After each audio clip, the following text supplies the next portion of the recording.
Okay, so the gap between the wedding breakfast and the evening is actually one of the best parts of the day if you do it right. Do you agree? I absolutely agree. And a lot of couples neglect that part of the day and therefore it feels like a gap. If you put something intentional in there, it can be one of the parts of the day that your guests remember the most and will talk about the most, because it's kind of like your pre-drinks. Yeah. So when you're in uni and you're doing the pre-drinks, that always ended up being the best part. The best bit before even going out. By such a long way, you think, why should I bother going out now? But it is that kind of amping up from, we've done the formal bits, we've had the wedding breakfast, we've had the speeches, all of that is done. This is now my time to chill. Yeah. So having something like a sax, or I've got someone doing a mariachi band this year. People have done bucking broncos, or just a photo booth, something that people will come out of the main space and go, "Oh, wasn't expecting that. That's fun. I'm going to go do that now for the half an hour to an hour that I need to clear the room," depending on how much mess guests have made. That probably tends up being about sort of 45 minutes. But yeah, and that's the time to go and get golden hour photos, or the couple's portraits that didn't happen earlier in the day, because if you're having a summer wedding, the sun was too fierce, so you can now go out in a more relaxed setting. And it's nice and calm and everything. And enjoy that, and it can honestly be one of the best bits of the day. And I have to delay the evening because people are having so much fun in that, what people think is a gap, but it's not a gap, it's an intentional moment. Yeah. Nice. Shall we get into the podcast? Go for it.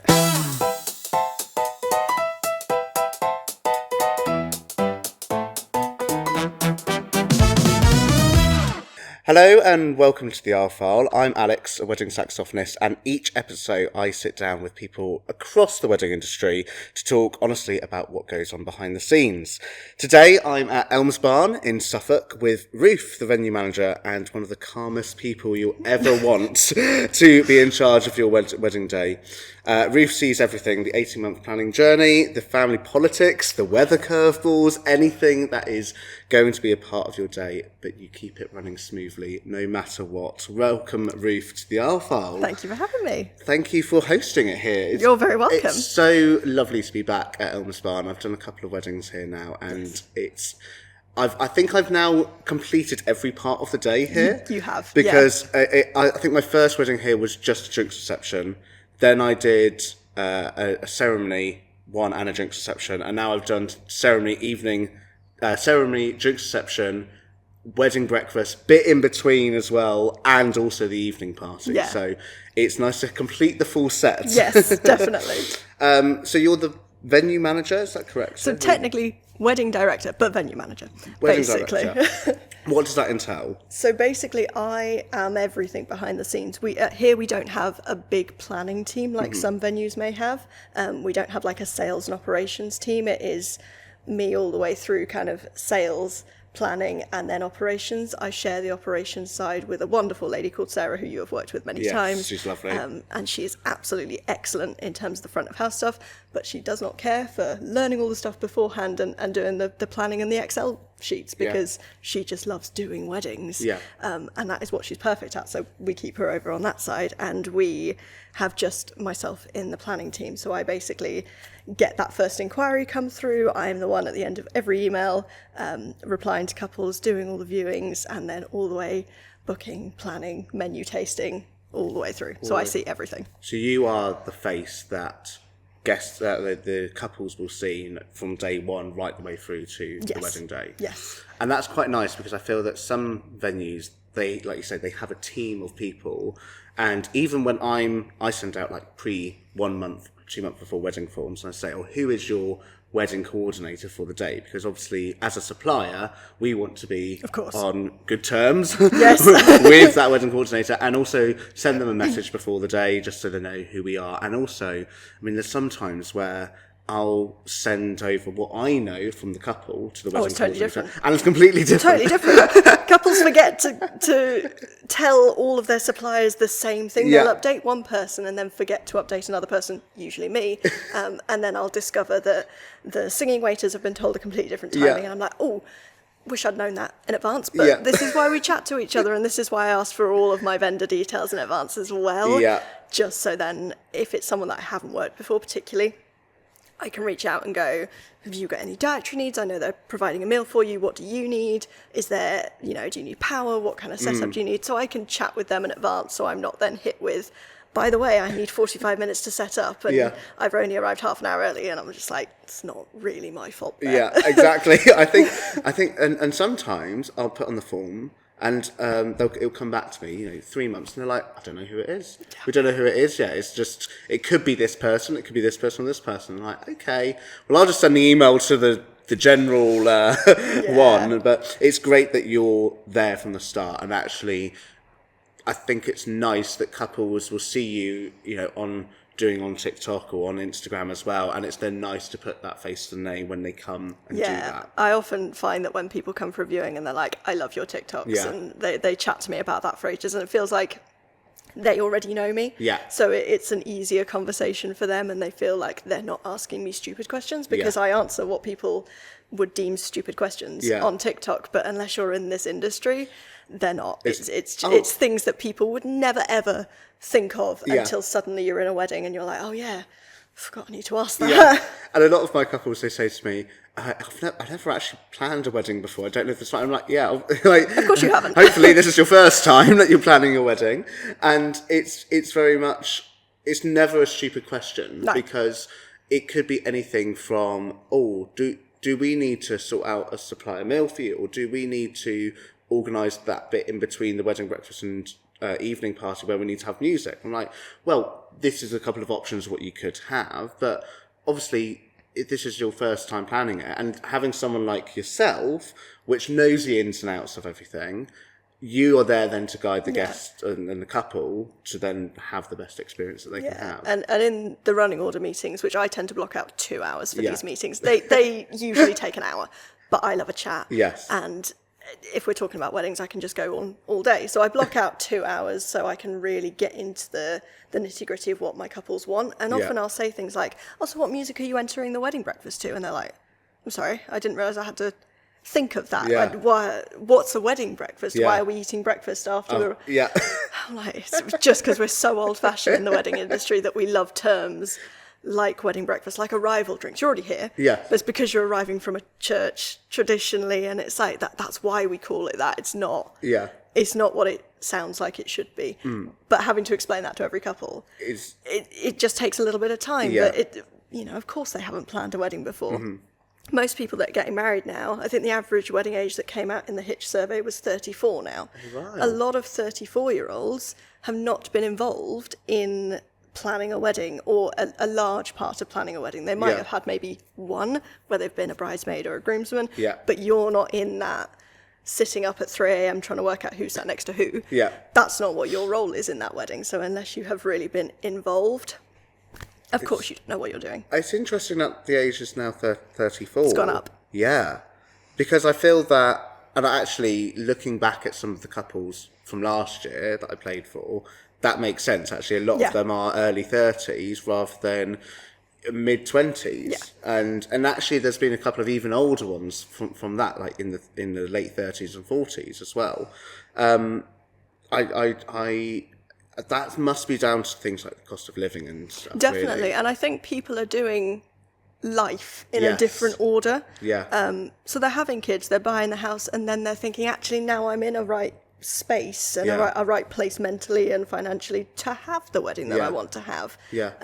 So I think that is a big part of it. But obviously we do get some significantly older couples and some much younger. We had one last year, and I just glanced at the registrar paperwork and I saw 2000 on the birthday, and I was like, are you joking me? That's not allowed. You're still 12. You're not an adult yet. And so they come from all different all different ages, but 34 is the average. Wow. This year or last year. I mean, I'm doing a wedding in late August, and I had a chat with them the other day. They've been together for 40 years.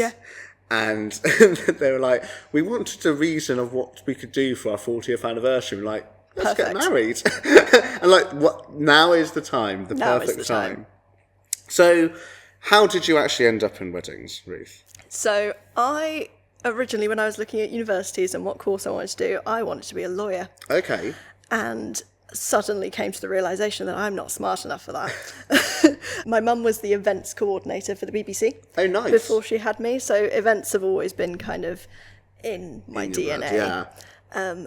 And she went, why don't you do events management? You'd be really good at that. I'd already organised my high school prom at that stage. Nice. And so I've always been into all of that sort of thing.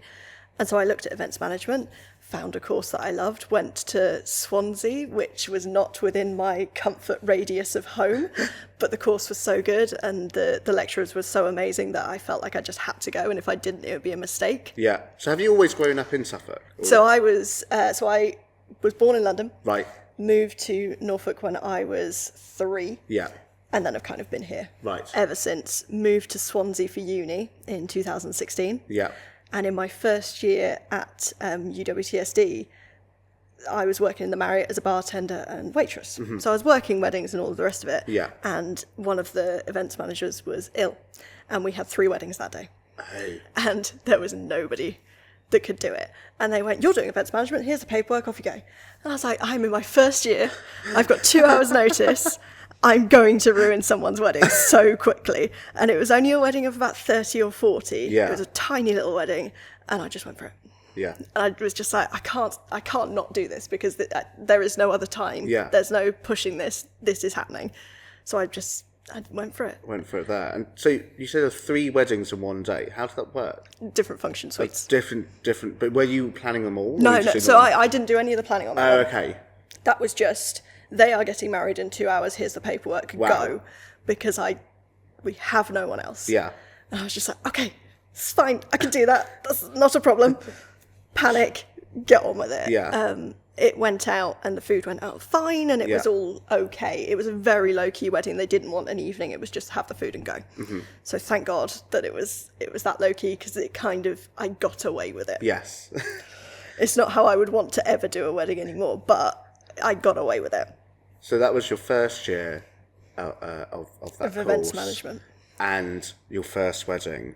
What then happened between finishing that first wedding and then your next wedding? What then happened in terms of your course and stuff, and how did that progress? So basically I was still doing my events management course, and I was still working kind of bar and all the rest of it, but I then kind of got pushed into more of a evening supervisory role at the Marriott, so I would then supervise some of the evening stuff. Yeah. I then got a placement job at the National Waterfront Museum, which is a big museum in Swansea.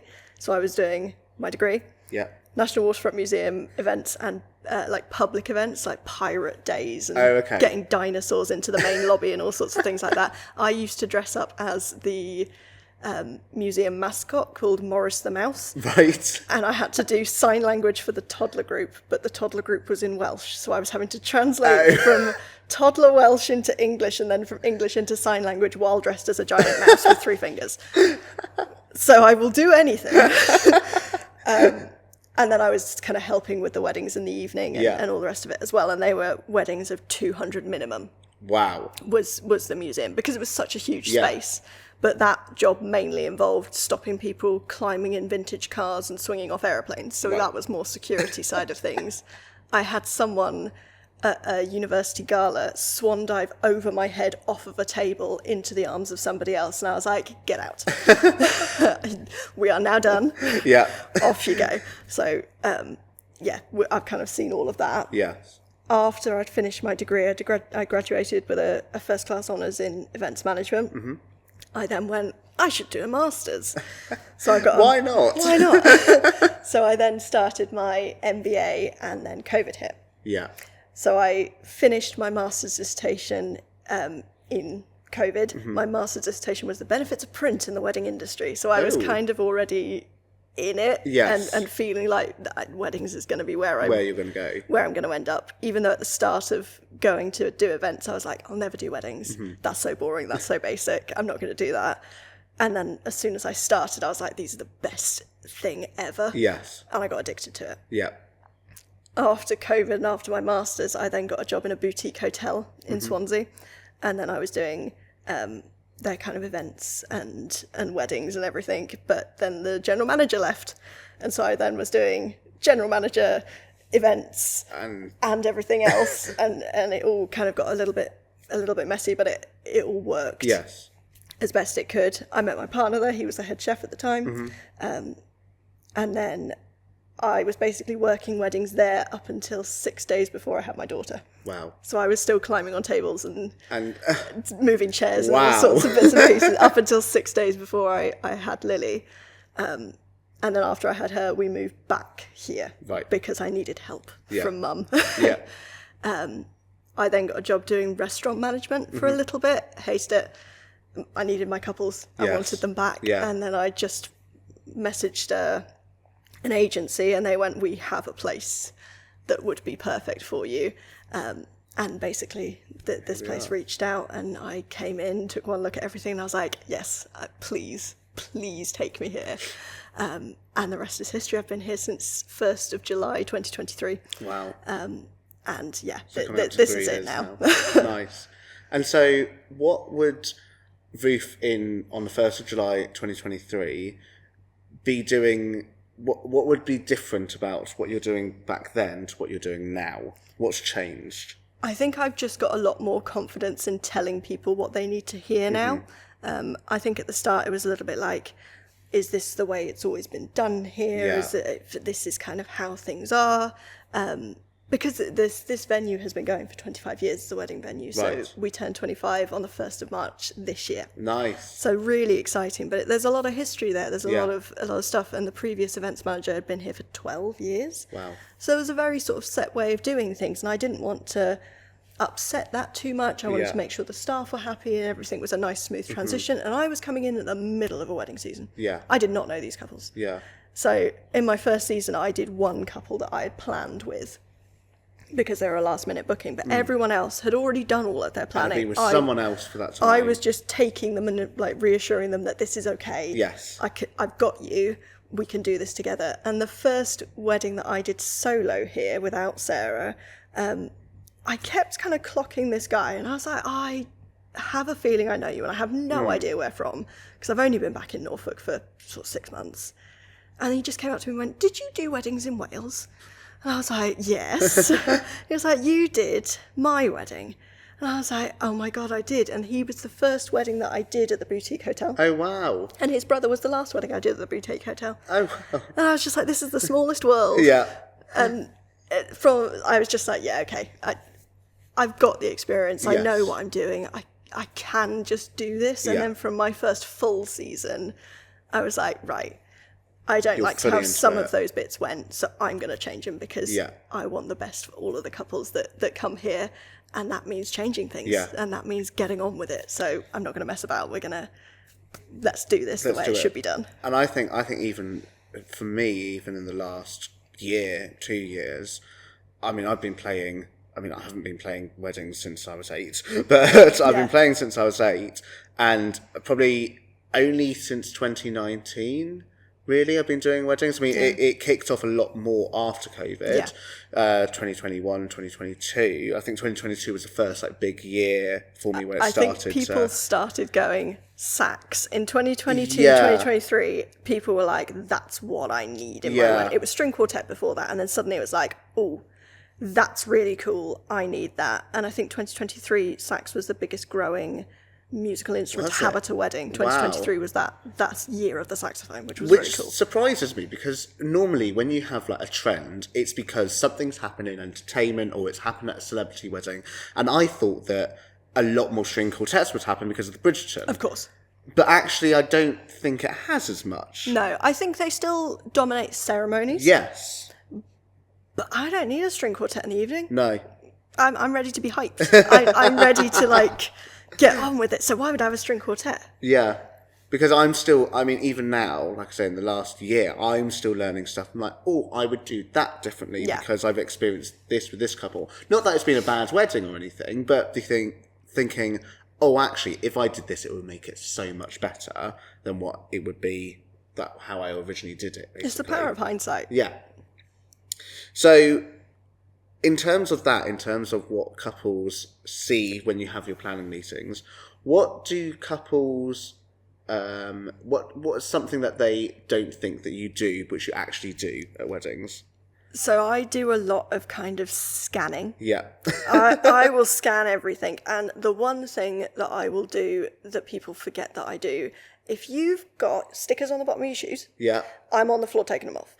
If you've got your suit still with that stupid little cross to hold it flat, Yeah. which so many people forget to take off, Yeah. I will pull that off with my teeth if I don't have a pair. If I see something, I'm like, that picture is going, that's all you're going to see in that picture, it's gone. Yeah. I'm not messing about, and it's not your photographer's job to make that disappear. No.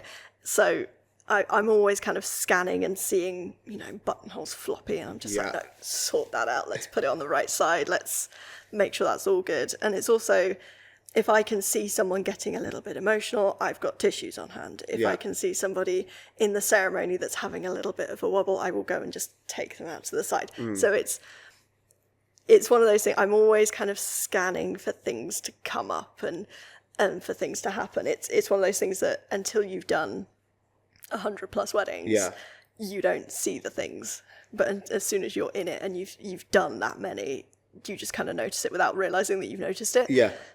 So yeah. I think as well, that makes a lot of sense, because every wedding I've done here, I'll see you in the corner of the room somewhere, like even without the clipboard at that point, like you're done. And even there was the evening party one that we did back in September, and you were there, and Sarah was there, and you were dancing on the dance floor as well with everyone. But you're still observing, you're still looking out for other stuff that needs to happen and work and do, but you're enjoying your time with the guests. Yeah, and it's one of those things, a lot of suppliers wear all black. Yeah. I don't like wearing all black. I just think if people can go, I've got a problem, who do I need to see? You need to go see Ruth, she's in the bright blue suit. Yeah. Off you go. And it helps me blend with the guests and the couple. So if I know the couple's got a particularly strong colour theme, I will match the colour theme. Yeah. So it's like the Peaky Blinders wedding. Peaky Blinders, I was full on flapper. Yeah. Which is the most impractical thing to run a wedding in the world. Food service was an absolute nightmare. You didn't see what was going on in the kitchen, but I was like, right, the feathers have to go. Yeah. I have to stand so far away from the food because I've got sequins everywhere. I couldn't bend down because I would expose everything because it's a short flapper dress. I was just like, this was a stupid idea. But it works because it's what they wanted. So I'll do it. Staff like that as well. They all had headdresses on. They all had, all had the headdresses on. Oh, that was a fun wedding. That was a good wedding. Really fun wedding. That was quite a last-minute wedding. Was it? They were going to do dry hire. Oh, okay. They originally were a dry hire wedding, and then suddenly they went, I can't do this. I can't plan all of this on my own. I'm stuck. And that was about 3 months before the wedding. And they moved here in 3 months. And so we just made that work for them. So, Peaky Blinders, I saw the Formula 1 one the other day that you posted, Harry Potter. What was the trends in 2025, and are they carrying over into 2026, or are we seeing something new potentially for 2026? So in terms of decor, 2025 was the year of white, green, black. Okay. That kind of monochrome, quite light, quite kind of airy look. And the Pantone wedding colour of the year for this year is Cloud Dance, which I hate. It's white. Of course it's a wedding colour. Like, come on, Pantone. Sort yourself out. So I don't think it's going to carry as heavily as it did in 2025. I think 26 is going to be a lot more bold colours. Yeah. That moss and mulberry look that's going everywhere. We're going to do our wedding show here is going to be moss and mulberry. I've seen a lot of other venues that are jumping on that. But I think the deeper colours, we've got one wedding coming up in October that is going navy and gold. Right. As in navy tablecloths, navy napkins, gold accents, very celestial kind of look.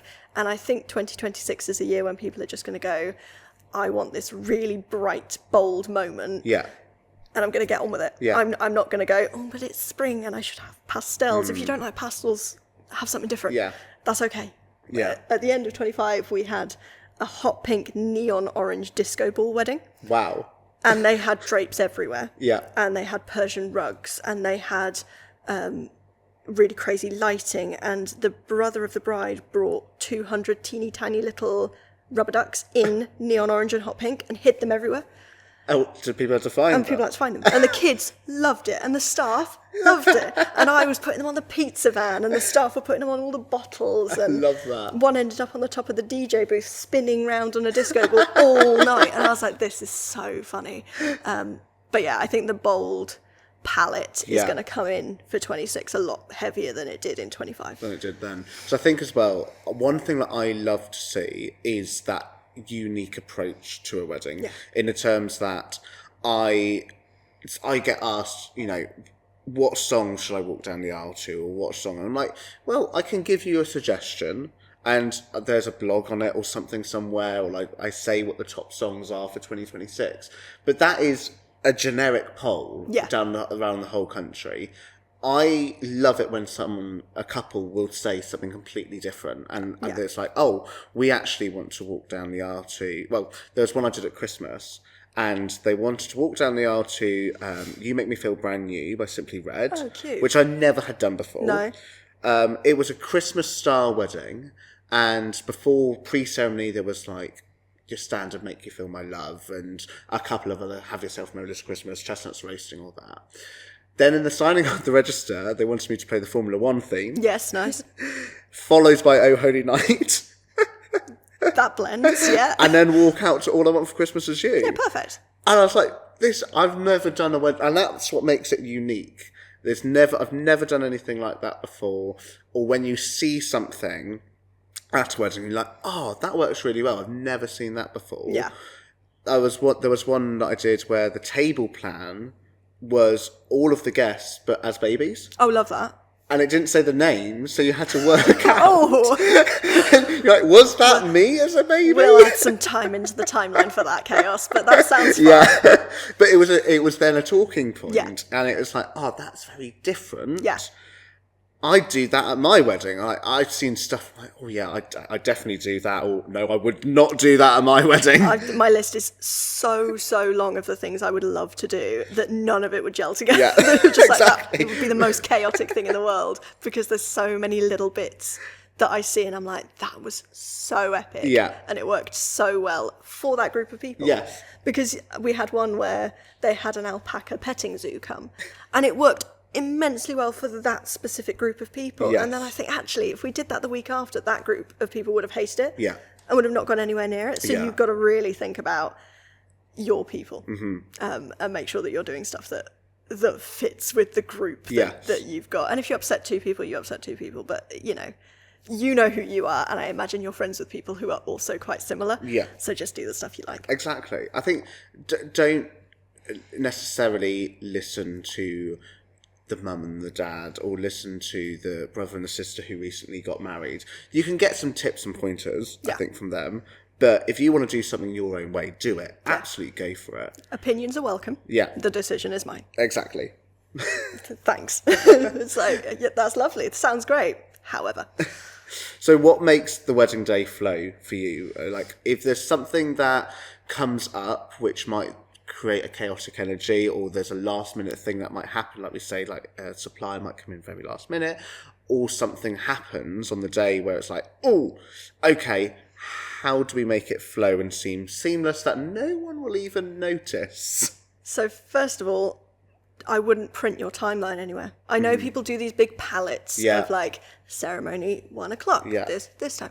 I wouldn't bother because no one cares apart from you. Yeah. I hate to break it to you, but a lot of the things that you think are very, very important about your day, none of your guests care about. Mm-hmm. It just is how it is. I always work in buffer time. Okay. So I always expect my ceremonies to start about 15 minutes late because registrars love to chat. Yeah. And no matter how early I get people sat down, we always start about 10, 15 minutes late. Yeah. If we start on time, it's a miracle. So I always factor in some buffer time on everything. But it's just letting it flow. I know what I'm doing. My team know what they're doing. Mm-hmm. So we can change things as we're going. We had one where the registrars were stuck in traffic. There was a massive accident and they just couldn't get around. They were an hour late. Wow. But we still ended up cutting the cake 5 minutes early. You can make it up. I can make up time. It can appear from nowhere. So yeah, I wouldn't print a timeline. I would just let it happen. And it's also, the timeline should help make the memories. Yes. The memories are not bound by the timeline. Yeah. So if you are having an absolutely amazing time chatting with Nan, but I want you to sit down for your food, I'm going to give you the 10 minutes to chat to your Nan because that's more important than me getting food out at exactly 4 o'clock. Exactly. So we can play with it a little bit. Obviously, it's not a case of like, I'm not going to do a timeline and we're going to just let it happen. That doesn't work. But we're going to do a timeline for me. Yeah. And then we can make it flow and fit the way it needs to. You don't need to look at your watch. You don't need to panic. And it's about the communication. It's just letting, if that wedding that we were an hour late, I just radioed up to the bride going, the registrars are stuck in traffic. You have more time with your photographer. Get more pictures with the girls. Yeah. There's a solution to that problem. Just enjoy it. Yeah. Have pictures with the girls. I will radio you as soon as I know something's happening. Mm-hmm. And it's just letting them know that I've got you. I promise it will be okay. Yeah. All your suppliers are on the same page. No one's going to run away. No. We've all got you. So go and enjoy it. Go and just take it as like, oh, great, I get to do these photos that I didn't think I was going to get now. So, It creates more, like you say, creates more memories for the day. Yeah. Like at the end of the day, I always see it when people ask me, they say, could we have a playlist for the day or something? I'm like, yeah, that's fine. But I always say to guests on the form, I say, pick 5 songs. Yeah. Don't give me 30 songs. Because you can't do them. Because I can't do all of them necessarily all the time, like to fit in an hour slot. But also, if, for example, I know the 5 songs that you want, I know also the songs that you don't want, because that is as important as 100%. the songs you want. Top one's normally Bruno Mars at the moment. Oh, no. I haven't had Bruno Mars at a wedding for a long time, actually. And Ed Sheeran. Even though he's still popular, I think it's because of where we are. Yes. Everyone's just, if you're a Norwich fan, you cannot have Ed Sheeran. No. Sorry, guys. It's just not, you just can't have it. So, yeah. But even then, I'll be doing my set in the evening. And if, for example, if it's a solo set, so not me with a DJ, so I have full control of the music, if people are dancing, like if I'm out on the terrace and I'm doing, I put Olivia D, Man I Need on, that started, and the bridesmaids are starting to have a little bit of a boogie, and my next song on the list is Can't Help Falling in Love, I'm skipping Can't Help Falling in Love. I'm going to keep that dance floor going just to get the vibe going. So there's nothing like you. There's things that that the couples don't see or the guests don't see, but it works. It's also things that we probably don't even consciously do. It's probably not even something that your brain is thinking that you're doing. It's just something that you go, yep, okay, cool, I'll skip that and we'll carry on. Because we've done so many that I know it sounds bad, but it's another day at the office for us. This is our safe space. Yeah. So when people go, you're not stressed about that? I'm like, no, this is great. I kind of love the chaos because it makes things more interesting and it kind of keeps you fresh and keeps you alive with it. And that's why I do it. If I wanted to sit at a desk 9 to 5, I'd have my weekends back, but I'd be bored as hell. Yeah. So just trust it. Just trust the process. Your suppliers, if you've booked good suppliers and you trust those suppliers, you will have the best day. Oh, absolutely. Absolutely. So the next section is the Room 101 section. So I came up with this idea because, I don't know about you, I love the programme Room 101. And it was very much a thing for me of wedding icks or wedding things that we just want to shut down and put away in a box. So that's why it's called the aisle file, and we're putting it into the aisle file. So you've come to me with a couple of things that you want to put into the aisle file. Yes. And I'm going to read them out, and you're going to campaign to me basically why you think it should go in, and then I'll decide which one I think is strong enough to go in out of the 3. So the first one is ceremony readings being read by the celebrant. Yes. Now, I love a ceremony reading. It's a really easy and very quick way of getting some personality into your ceremony. If you haven't booked a celebrant, even if you've gone with the registrars, they will still offer readings for you. But regardless of whether you've gone for an independent celebrant or a registrar, if you've picked a reading that is important to you and is going to help create a feeling in your ceremony, why are you having it read by a stranger? It's so much more powerful when you give it to a mum, a sister, anyone in your guest list. That they are brilliant at doing that sort of thing. If it's suddenly read out by a celebrant, it loses all of that wonderful impact that it was supposed to have. And I had one celebrant that at the end of all of the readings would say, round of applause for the reading. But he did one of the readings and he still automatically went, round of applause for the reading. And I was just at the back of the room going, for you. What are you talking about? Like, it's just, it feels like an odd break when it's a celebrant doing it. Whereas when it's one of the guests, it's a beautiful moment. Yes. And so I love ceremony readings, but please have a guest do them. Listeners may be thinking about what counts as a reading, because sometimes, obviously, if it's a church wedding, then it might be a reading from a gospel or something like that. But are we talking about things like poems or... Yeah, so church weddings are totally different ball games. I tend not to go too near church weddings because each parish has a very specific way they like to do it. So I let them do their thing. Yeah. So you can't have a religious reading unless you've got, obviously, an independent celebrant. But if you've got a registrar, you can't have a religious reading. Right, okay. We've had poems. We've had quotes from Winnie the Pooh. Okay. We had one from Lord of the Rings, which was amazing. It worked beautifully, but because it was read by the mother. Right. And it was gorgeous. Yeah. We've had mums doing speeches. Yeah. So they've written it completely themselves, and it's like a speech, but obviously not done with the speeches. Yeah. So that's a great way if you want to give the mum, I keep saying the mums, because they don't have a role so much. Yeah.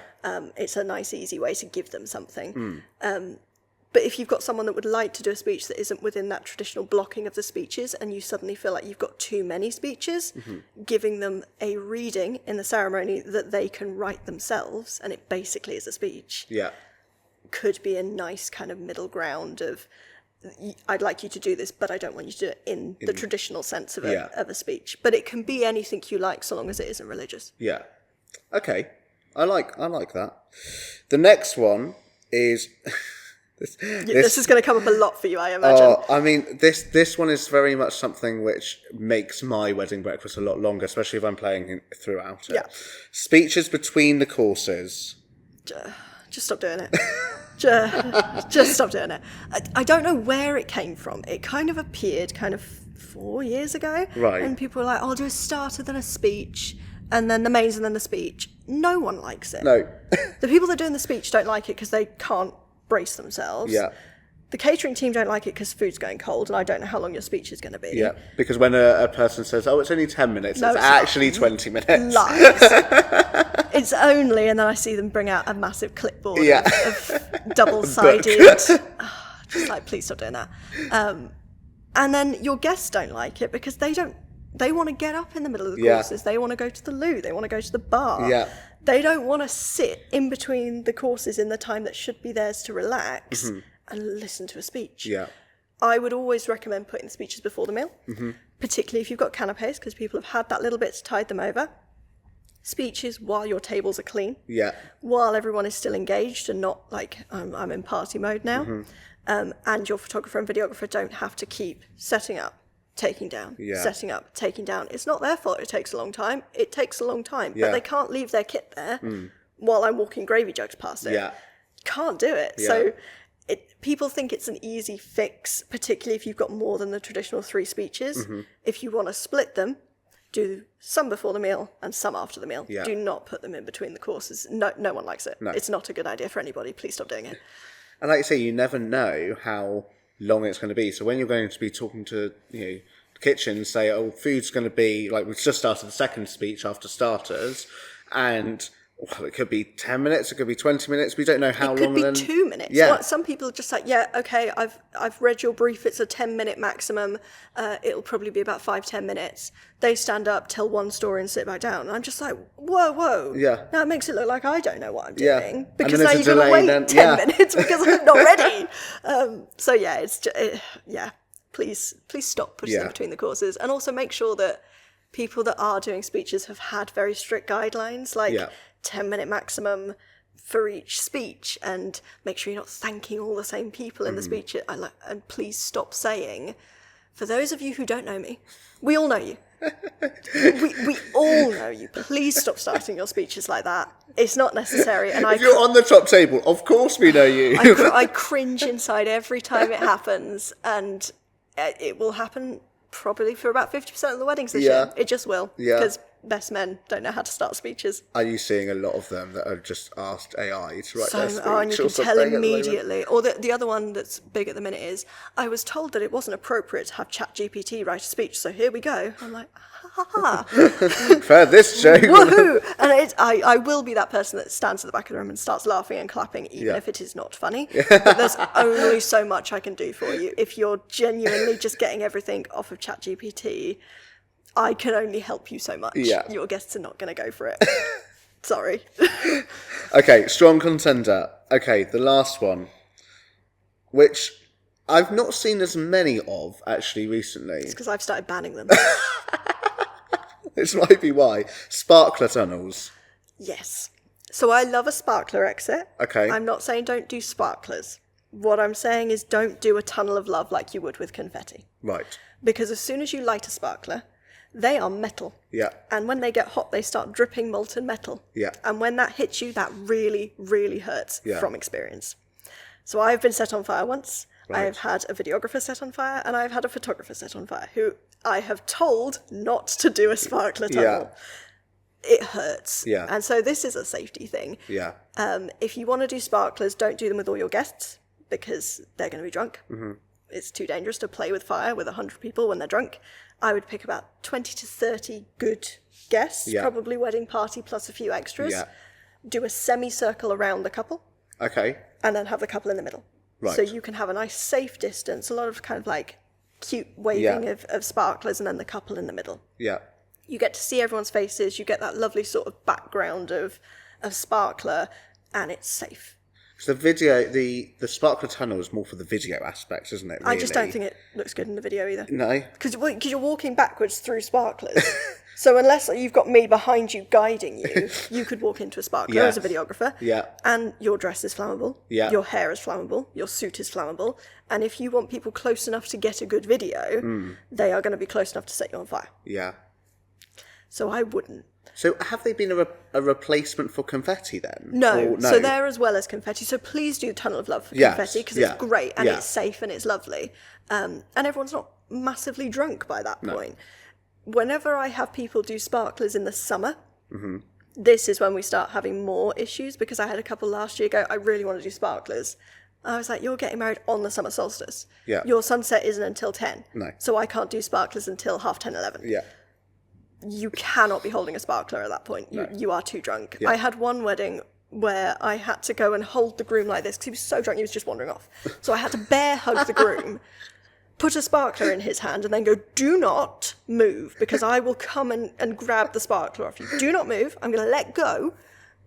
And now you just need to wave. That's it. I do not do anything else. And the video is so funny. The photo, he gets away with it. The video, he's so glazed. He's just gone. Yeah. And the video of their first dance is hilarious as well. I'm just like, they're just gone. So yeah, it's just being aware. If you want to do these things, that's absolutely fine.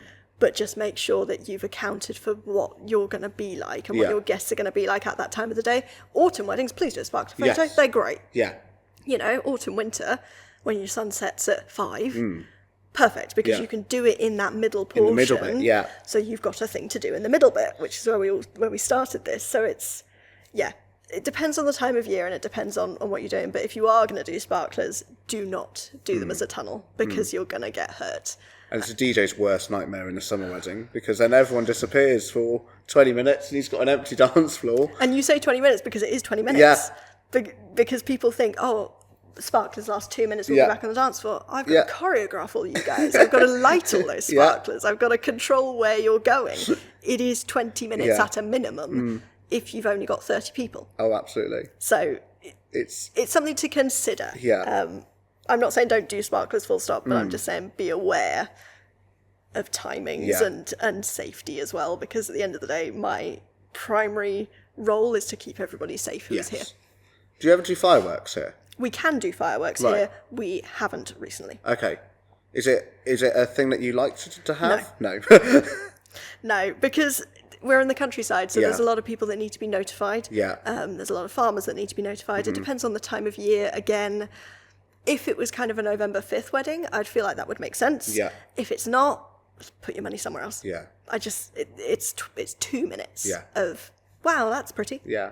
Oh, never seen that before. I just unless it's November 5th or New Year's Eve, I don't think they're necessary. I think you could put, it's probably going to be about £800 to £1,000 because you need a professional to come and do it, to something more fun. Get a glitter bar, because it's great. Like, that's great fun. Yeah. Go and get something weird. Yeah. Rather than fireworks. Yeah. Because they're so much more fun if you do something that people are genuinely, I was never expecting that for your wedding. Like the mariachi band I've got coming. I cannot wait for that. That's going to be great fun.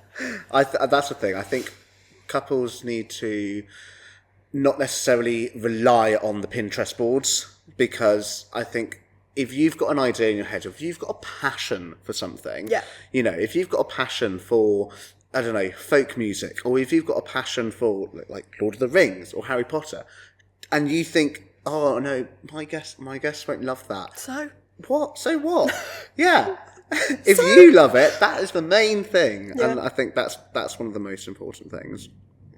Okay, I think out of all of the three things, I'm putting speeches in between courses into the R file, because that is one bugbear of mine as well, which I think, it deserves a place. I've banned them this year, unless people are really, really adamant, because it is your wedding at the end of the day. So I am here to do what you want to do, but I will advise you so heavily against it that, I think most people will kind of come round to seeing it how it should be seen. Yeah.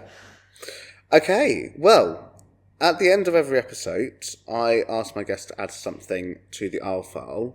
It's a question for the next guest, basically. So you don't know who the next guest is going to be. Okay. The guest doesn't know necessarily who's written it in before and never was going to see the question, basically. It's kind of stolen from Diary of a CEO. That's where I've got this thing from. But it can be about anything to do with being a supplier. It could be about the wedding industry, or it could be just a random question. Oh, God. Who knows? I really should have thought about this in advance. So I've got a question, because you're the first guest. Fine. So I've got a question for you, which is in this little book. If I grab it. So, my question to you: what is your top number one piece of advice to every couple, no matter the budget of the wedding? Okay. I would say that you need to separately write down your top 3 priorities for the wedding. Do not discuss it with your partner before you do this. Just write them down separately. If your top 3 end up having one of the same as your partner's top 3, that is something you need to put a priority on and put some budget into. Right. So if both of your top 3 includes good photos, then you know photographer is something that you're likely to put a little bit more budget into. If it's having an amazing party, you know that evening entertainment is somewhere where you need to spend the budget. But if you do that separately, then there's no pressure from the other one to think the same way, and they could end up being totally different. And then it's a case of going, right, out of our top ones, where is it that we're going to attribute the money? There? Just to make sure that you both get something that is perfect on the day. Because I have some couples where the photos could not matter less. So they book a photographer for just the ceremony. That's fine. You don't have to have a photographer all day if you don't want to have a photographer all day. I've had some people that have designated themselves pissheads, and they just want a massive party with a great big bar. Fine, put your budget towards that. That's not a problem. I can do that for you. Go for it. And don't be afraid to say no. If you get a quote from a supplier and you're like, oh, no, that's way out of what I was ready to spend, just message back. It's not personal. It's fine. There's a supplier for everybody. I don't want to do everybody's wedding. That's not the point. If you're not my sort of person, go somewhere where they can give you exactly what they want. You're not going to hurt my feelings by saying, actually, this isn't right for whatever reason, or don't even give me a reason. That if you want to say no, you totally can fine. say no, and totally don't ghost your suppliers either. That's another thing. I'm not going to take anything personally. Not going to take anything personally. If you say no because you've gone and booked the village hall, perfect. I hope you have a wonderful day. Best of luck. If you need anything, let me know. Yeah, exactly. That no hard feelings. Never any hard feelings. And people need to remember that although a lot of wedding vendors are independents, and obviously we put a lot of ourselves into the business, we're not going to take anything personally if you need to tell us no, or you need to change something because of whatever reason. Just tell us, because you pretending and you hiding things doesn't help either of us. So I can get you to the point that you need to get to a lot quicker if you're just honest with me. Nice. That's perfect. Thank you, Ruth. Thank you. It's been great talking to you today. I'm going to give you the book now to write something in for the next guest. Just get the new page. There we go. Lovely. No problem at all. While you're writing, thank you so much for coming on, and thank you for hosting it here at Elms Barn. And this has been the R File, and we'll see you next time. Thank you.